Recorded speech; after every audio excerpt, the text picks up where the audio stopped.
It's sort of a self-taught. They do have some courses you can take, but I've seen some of the books. They're like this: read them, take the test.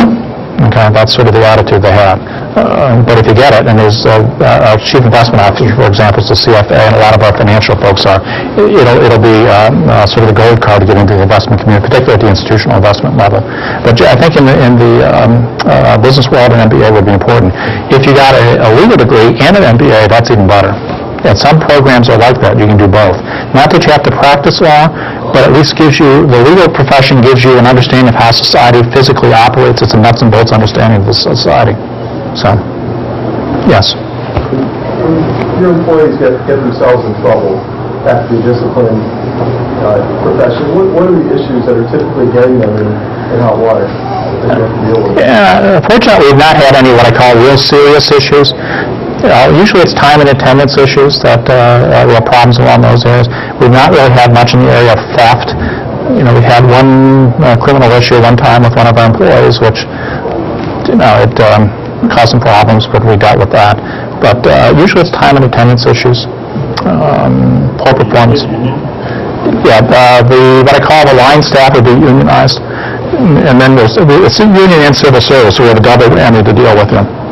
The professional folks are not civil service, and they're not union, so it's a little bit easier to deal with them. Our investment professionals, they can be terminated fairly quickly, which makes sense if they're running. We have investment professionals that actually manage $20 billion of the money in-house. You've got to be able to fire those people if they're not performing. And we've got a pretty good staff, and we've not had that situation. So, yeah, but it's usually time and attendance issues that are, and again, it's a relatively small agency. So, for the state. Very diverse, though. It's very interesting to work with the folks. Yeah. Yes? First of all, I'd like to apologize for not dressing up. I wasn't planning on coming until 2 minutes before. Oh, that's okay. I had to be convinced not to come in with flannel shirt and jeans, which is my general attire when I'm not at work. You mentioned before that the firm you were with originally, that there's political issues that you didn't agree with. So I'm curious, now, are you in your firm, are they involved with political issues now? Yeah, the pension system is, but I'm not in a partnership, so to speak. It is an independent agency of the Commonwealth, so I'm not necessarily tied to the governor. I don't serve at the will of the governor, for example. I serve at the will of my board.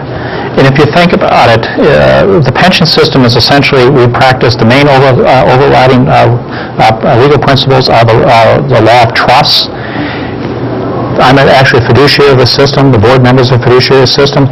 Trustees are essentially one of the last vestiges of the Judeo-Christian ethic in the law, because the essence of a trustee is unconditional, self-sacrificing love. You have to put yourself last to the benefit of your beneficiaries. Your self-interest has to be eliminated, and you have to manage the money for their exclusive benefit, not your benefit, not the Commonwealth's benefit, not the governor's benefit, but for the benefit of your members. So it's sort of one of those last vestiges of where Christian principles are in the system. So, yeah.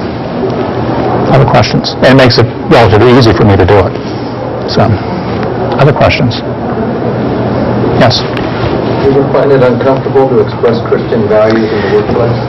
Yes, and particularly in my current position as executive director, you don't want, you've got to be careful because of that essentially master-servant relationship there, that you're not pushing it on individuals, and when they respond, they view it from a harassment perspective or anything like that. But there are opportunities to speak to individuals, and it doesn't take much for people to understand that if you are living countercultural, that they would pick up on that, and they will bring problems to you. I know in private practice that would happen. In public, my public life here, I have those opportunities to talk to individuals. But you do have to be somewhat careful. I have currently a situation, one of my employees is having some issues, family issues at home, but she is female, and I got to be careful with that whole, the sexual harassment issue is an issue. She's a subordinate of mine, so I basically try to steer her to somebody else to have those conversations as opposed to me. Yeah, so you have to be careful, but it's still doable. So, yes. As far as the interviewing goes, how much should someone stress, their Christian background? It really probably depends on who you're applying to. If you get to state government, they don't care. Okay. a lot of times you can have things listed on your resume that sort of give indications of that. For example, if I were to do a resume and you start to see stuff, outside activities, which, the special needs folks was the Agape Residential Ministry and Services, that's going to be triggers to people that are sensitive to Christian values to know what's involved with that, okay? But it really depends who you're doing, applying to. If you're applying to Houghton College, for example, that's something obviously we would like to emphasize. If you're applying to work for the American Civil Liberties Union, probably not a good thing. Okay. Yeah. I'm not saying don't, because you can always co-opt them at some point. So, other questions? A lot of opportunities, by the way. The business world is constantly changing out there, and you're going to run into a ton of very creative people. I'm just amazed at the creativity of people out there. I'll give you an example. We had venture capitalists come in one time. Venture capitalists are people that basically provide seed money to people that have great ideas in how to develop. And they were telling us one of their projects, and I can't even believe how the people conceived this and how they did this, but they decided they would do a type of imaging for doctors so that they have a 3D image of the body. Well, how are they going to do this? Everybody's had their dessert, right? They actually took a cadaver and literally started to slice it thin, piece by piece by piece. And as each piece, they would take the digital pictures.